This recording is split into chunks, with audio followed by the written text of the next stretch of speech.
We're here in Washington, D.C., and I have wrestled one of my favorite people on earth into an interview. Now his Indian name is A Man Who Loves Turkeys, and he is named after one of his favorite relatives. In English, this is Cory. And hello, Cory.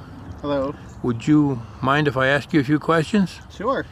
Okay, and tell me how you got your name and who you're named after. Well, I got my name, Dea Wagade.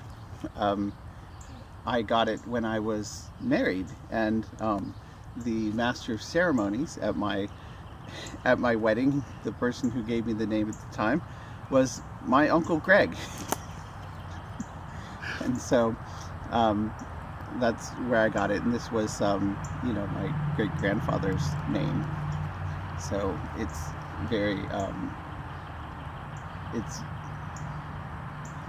sacred to our branch of the family.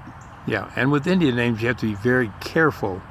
Like as a boy, I was Guanalahiesa, which is boy of big belly.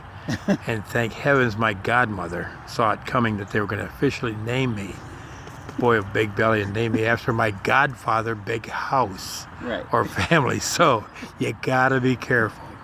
Well, a few questions I have for you, and I want to get to where you have lived and visited in a little bit later. But in all your time here on Earth, what has Mother Earth taught you? What has Mother Earth?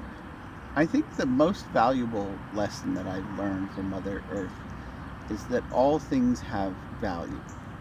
All things have worth. We might not understand what the value is, and we might put less value on things like, people have different kinds of smarts, and just because they don't have a college education or they don't have a high school education, it doesn't mean that they're not incredibly intelligent, wonderful people. And so I think that I've really learned that every single person has value. Sweet. Now, in all your years here on Mother Earth, what advice would you have for the rest of us poor creatures that are out here? Right.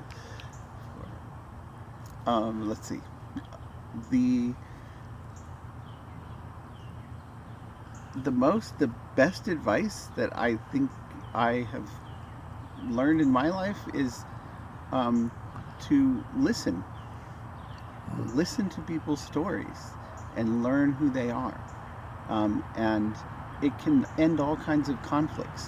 If you have a different way of seeing the world, or you're getting in an argument with somebody, just listen to them. Just take the time to let them finish talking, and don't interrupt them. Just let them continue.